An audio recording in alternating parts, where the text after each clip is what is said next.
जो प्रसंग चल रहा था कि ऐसे जो जन्म मनुष्य के होते हैं वो ऐसे होते हैं जो पुनकर्मी प्राणी है। जैसे अब ये भक्ति युग चला है, अभी 1-2 वर्ष और बाधा रहेगी, थोड़ी बहुत, ज्यादा नहीं, क्योंकि समझदार हो, बुद्धिमान हो, सबको ज्ञान हो गया, अब कौन किसकी सुनेगा।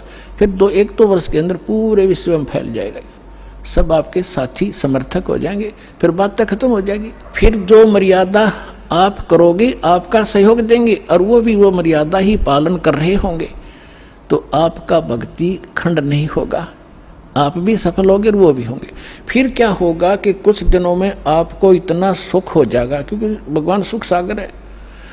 तो ये सावधानी बरतना कि इस सुख में परमात्मा से दूर ना होना, क्योंकि ये सुख मालिक से दूर करता है और उसको होगा जिसका नाम खंडित हो जाएगा। या सांसारिक सुख, जैसे किसी व्यक्ति का नाम खंडित हो गया या किसी कारण से उसने नाम त्याग दिया, 2-3 वर्ष साधना करके वो चला गया, अब उसको फिर भी सुख हो रहे हैं और वो भक्ति भी दूसरी करने लग गया, या भी छोड़ दी है या यही मंत्र कर रहा है, उसने आना बंद कर दिया है, तो वो कनेक्शन तो कट गया।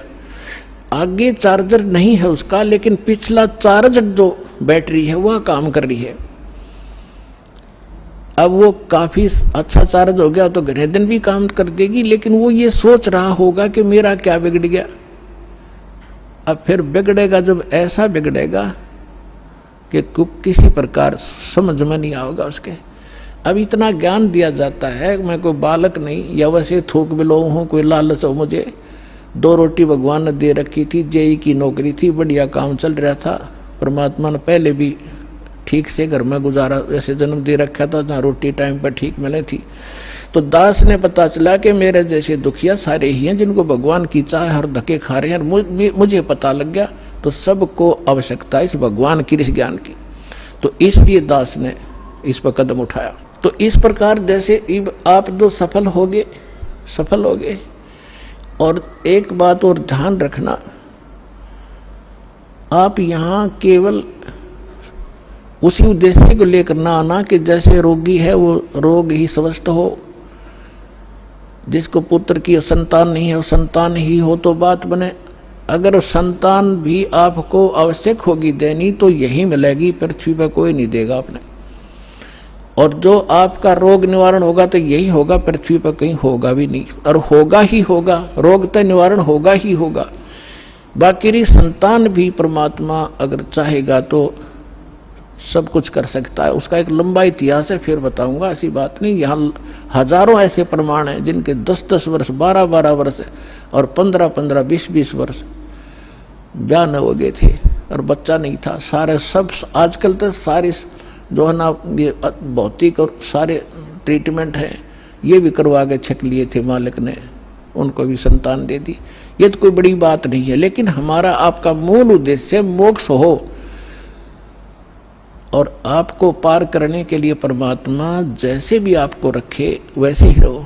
जैसे डॉक्टर के यहाँ मरीज होता है और उसको थोड़ा बहुत कष्ट भी बन रहा है, वो जैसे भी कोई ट्रीटमेंट करे, इंजेक्शन लगाओ, जब भी थोड़ा बहुत दर्द तो होएगा। अब उस इंजेक्शन ना लगने दे, फिर वो ट्रीटमेंट क्या करेगा डॉक्टर।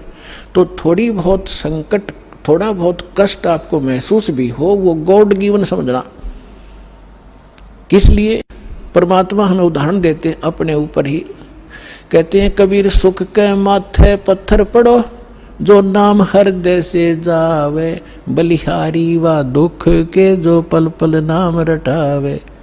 परमात्मा कहते हैं तुम ऐसे मांगना मेरे से कि हे भगवान, इसे सुख के आग लगो जिस जो आपसे दूर करे। हे परमात्मा, ऐसा दुख बलिहारी उस दुख के, ऐसा दुख बना रहे जिससे आपकी याद बनी रहे, ऐसा सुख ना देना भगवान जो आपसे दूर करे। तो आप ये समझ लेना, छोटी मोटी जो ठूठा आपका रख रहेगी ये गॉड गिवन होगी, ताकि वो मन बकवाद ना करे, इसने मौत दिखे जा, और तभी ये भक्ति करेगा, न करने ना दियो। ऐसा खतरनाक एलिमेंट है ये। तो पुणात्मा, ये परमात्मा का ट्रीटमेंट चलेगा जब आप इसकी शरण में आगे। डॉक्टर के हॉस्पिटल में एडमिट एक पेशेंट अपनी चलाओगा तो वो रोग नहीं कटवाना चाहता, वो तो बकवाद कर रहा है, व्यर्थ में टाइम वेस्ट कर रहा है। तो आप यहां आगे हो, भगवान कोई बालक नहीं, आपके भविष्य की जानता है। अब जैसे किसी को एक्सीडेंट हो गया और उसका ब्लड चल रहा है, ब्लीडिंग हो रही है, तो डॉक्टर सबसे पहले उसकी कोशिश करेगा कि ब्लड रोकूं, चाहे उसकी टांग में कितनी पीड़ा हो रही हो, फ्रैक्चर भी हो रहा हो, उसने नहीं संभालेगा कि यो दर्द होने दे थोड़ा, पहले इसकी जान बच चली जाएगी जब ब्लड नहीं रोका थे। तो वो कह रहा होगा है मर गया, पैर टूट गया है मर गया, तो वो अलग बात है, पहले वो ब्लड रोकेगा फिर उस टांग ने संभालेगा, उससे जान नहीं जा सकती। तो इसी प्रकार आप यहां आए हो केवल एक उद्देश्य लेकर, और परमात्मा को पता है कि कल ने इसके ऊपर एक ऐसी आपत्ति आओगी, इसकी जान जानी है या कोई और भयंकर अटैक है इसके ऊपर, तो पहले मालिक आपके उस संकट न हटावेगा जो भविष्य में और आने वाला इससे भयंकर। और आप ये सोचोगे एक बता मेरा ये संकट ना ठीक हुआ, 2 बार लिया, तीसरी बार आ ली, 5वीं हाजिरी होगी। पुणात्मा या तो आजीवन आने की नियत बनाओ जब आपका कल्याण होगा। ऐसा बालक नहीं भगवान के झाड़े ला देर जा तुम अपने राज्य रम अपने राज्य, नहीं, आपके असंग जन्म का कोड कटेगा यहां से।